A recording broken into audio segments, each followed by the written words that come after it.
Waalaikumsalam warahmatullahi wabarakatuh. Halo Bapak Ibu Dewan Juri, apa kabar hari ini? Baik. Semoga sehat selalu ya. Saya Nazifah Fadila dari SD Rumah Bonya 01. Kali ini saya akan bercerita tentang cerita rakyat yang berasal dari Sumatera Utara, yaitu Legenda Danau Toba. Cerita ini saya ambil dari buku kumpulan cerita rakyat 33 provinsi karangan Yustitia Angelia. Pada zaman dahulu, ada seorang petani muda yang bernama Toba. Ia hidup menyendiri di gubuk yang kecil, di lokasi lembah yang landai dan subur. Ia mengerjakan sawah dan ladang untuk keperluan hidupnya. Selain mengolah tanah, terkadang ia pun pergi ke sungai yang tak jauh dari rumahnya untuk memancing ikan. Setiap kali ia memancing, mudah saja ikan didapatnya, karena di sungai itu memang banyak sekali ikan. Pada suatu sore, setelah ia bekerja dari ladang, ia pun pergi ke sungai untuk memancing. Tetapi sudah cukup lama ia memancing. Tidak satu ekor ikan pun ikan dia dapatkan. Akhirnya Toba pun kesal dan memutuskan untuk berhenti memancing dan segera pulang. Oh, kemana saja ikan-ikan di sungai ini? Sejak tadi aku belum mendapat satu ekor ikan kecil sekalipun. Mending aku pulang saja. Tapi ketika ia hendak menarik pancingnya disambar oleh ikan yang sepertinya cukup besar. Nah, ini dia. Silakan ikan, kau bawa umpanku kemana kau suka. Setelah ikan sudah tidak bisa melawan, Toba pun segera menarik pancingnya ke darat supaya ikannya tidak lepas. Kali ini Toba terkejut karena ia mendapatkan ikan emas yang besar sekali. Wah, ikan emas ini besar sekali. Sepertinya ikan satu ekor ini saja sudah cukup untukku sampai makan malam nanti. Akhirnya Toba pun membawa pulang ikan tersebut pulang ke rumah. Sampainya di rumah, Toba pun meletakkan ikan tersebut di dapur. Lalu Toba pun pergi mencari kayu bakar yang berada di belakang rumahnya. Setelah balik mencari kayu bakar, Toba terkejut karena ikan yang dia taruh di dapur tiba-tiba saja menghilang. Dan yang tersisa hanya koin emas yang sangat banyak. Loh, kemana pula ikanku tadi? Dan ini koin emasnya siapa? Karena terkejut dan heran mengalami kejadian yang aneh itu, Toba pun segera meninggalkan dapur dan menuju kamar sambil membawa koin emas itu. Tetapi ketika ia hendak membuka pintu kamarnya, Toba terkejut karena ia melihat gadis yang sangat cantik sedang menyisir rambut dan menghadap ke cermin. Hei, siapa kamu? Apa yang kamu lakukan di kamarku? Aku adalah ikan yang kau tangkap tadi. Aku adalah wanita yang dikutuk oleh dewa menjadi seekor ikan. Berkat kaulah, kutukan itu hilang. Dan koin emas yang kau lihat tadi, itu adalah sisihku. Sebagai balasannya, aku akan membantu semua pekerjaanmu. Hah? Kamu adalah jamuan ikan? Yang benar saja, jangan bercanda. Betul kok, aku telah mengatakan hal yang sebenarnya. Akhirnya gadis itu pun tinggal bersama Toba. Hari demi hari berganti, sampai Toba menjadikan gadis tersebut sebagai istrinya. Gadis tersebut menerimanya, tetapi dengan satu syarat, yaitu Toba tidak boleh memberitahu kepada siapapun tentang asal-usulnya. Toba pun menyetujuinya, dan akhirnya mereka berdua pun menikah dan memiliki seorang anak laki-laki yang diberi nama Samosir. Karena Samosir sangat dimanja oleh ibunya, ia pun tumbuh menjadi anak yang nakal dan pemalas. Setiap hari pekerjaannya hanya bermain-main saja. Suatu hari, ibunya menyuruh Samosir untuk mengantarkan makanan ayahnya yang sedang bekerja di ladang.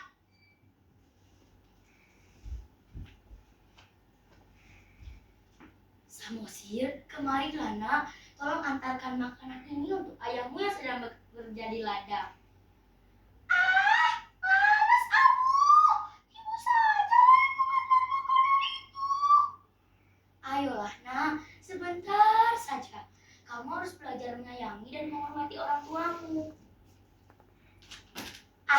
dengan terpaksa Samosir pun mengantarkan makanan ayahnya. Dan ini berlangsung selama 2 hari. Pada hari ketiga, ibunya menyuruh kembali Samosir untuk mengantarkan makanan ayahnya. Dengan hati dongkol, Samosir mengantarkan makanan ayahnya. Tetapi di sepanjang perjalanan ia terus mengomel. Akhirnya, di bawah pohon besar yang rindang, ia pun beristirahat. Lalu membuka makanan ayahnya dan memakan makanan ayahnya. Nah, ini dia. Sepertinya lezat sekali. Hap, hap, hap. Lezat sekali. Karena terasa lezat, ia tak sadar bahwa sebagian nasi dan lauk pauknya ia makan. Lalu Samosir pun melanjutkan perjalanannya menuju ke ladang tempat ayahnya bekerja. Toba yang dari tadi menunggu dengan rasa lelah dan lapar, sedikit kesal dengan kedatangan Samosir.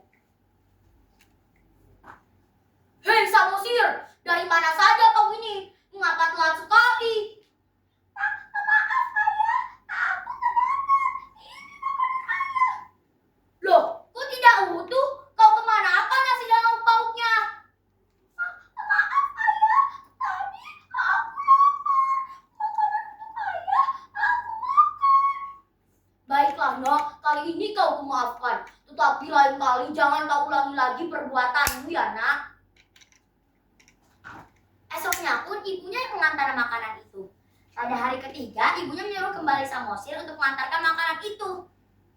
Samosir pun mengantarnya, tapi sama seperti 3 hari sebelumnya.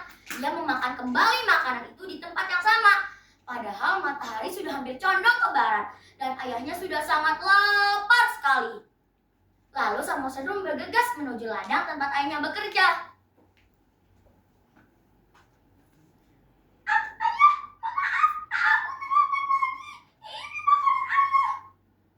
Loh, kok ringan sekali? Kamu makan lagi makanan ayah ini, Samosir? Enggak, Kak. Bohong kamu ya?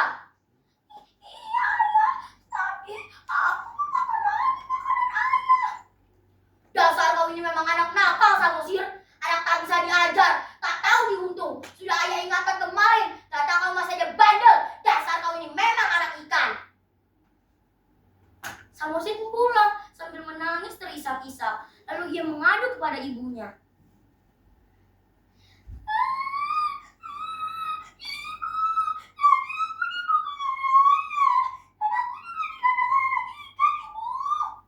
Ibunya pun merasa kecewa karena Toba telah melanggar janjinya. Akhirnya ibunya pun menyuruh Samosir untuk berlari ke bukit yang sangat tinggi.